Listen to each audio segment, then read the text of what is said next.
5 राज्यों के चुनाव एक बहुत बड़ा संकेत करते हैं कि भारतीय राजनीति, भारतीय लोकतंत्र अब परिपक्वता की ओर आगे बढ़ रहा है। जाति, पंथ, मजहब, भाषा इनके परे अब वो राष्ट्रीय एकता, अखंडता, संप्रभुता, राष्ट्र का विकास, पहले ध्रुवीकरण की बात होती थी, अब सशक्तिकरण की तरफ देश बढ़ रहा है।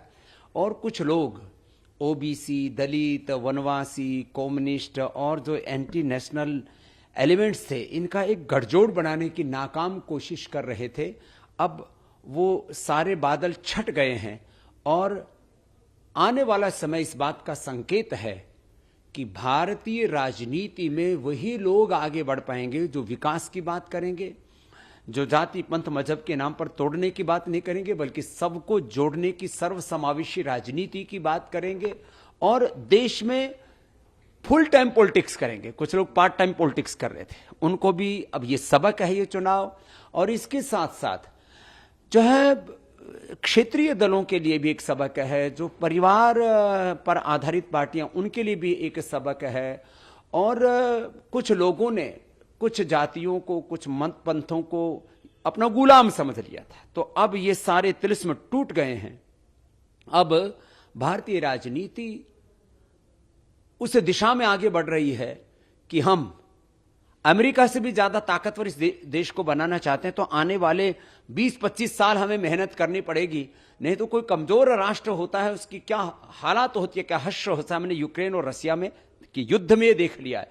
इसलिए भारत अब विजयी होगा और भारतीयता की, राष्ट्रीयता के साथ में, संस्कृति मूलक समृद्धि के साथ में, जो सबको साथ में लेकर के आगे बढ़ेगा वो विजयी बनेगा। और जहां तक मोदी जी का नेतृत्व का प्रश्न है, राष्ट्रीय पलक पर मोदी जी के सामने सारे नेता बोने नजर आते हैं। ये एक विपक्षी दलों के लिए एक बहुत बड़ा संकट, उनके लिए बहुत बड़ी चुनौती, उनके लिए क्राइसिस है।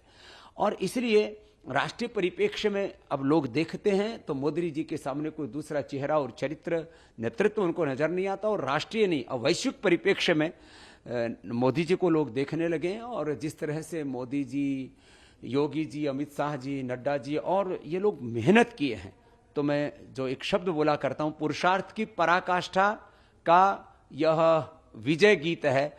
जिस तरह से इस बार चुनावों के परिणाम सामने आ रहे हैं।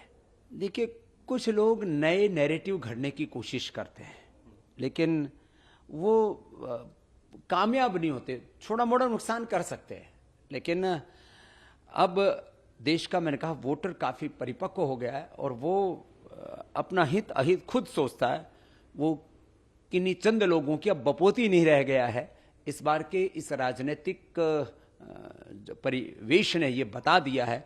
मैं तो जो लोग इस चुनाव में मात खाए बैठे हैं, जो मातम मना रहे हैं, जिनका थोड़ा सा बीपी अप डाउन है, जिन लोगों को नींद नहीं आ रही है, तो थोड़ा सा योगाभ्यास करें। क्योंकि जो योग और राजयोग के मार्ग पर, योग धर्म और राष्ट्र धर्म के मार्ग पर चल रहे हैं, वही विजय हो रहे हैं। एमएलए, एमपी, सीएम, पीएम जो योग कर रहे हैं वो आगे बढ़ रहे हैं। इसलिए सब योगी बने और अपने आप को नियंत्रित करें।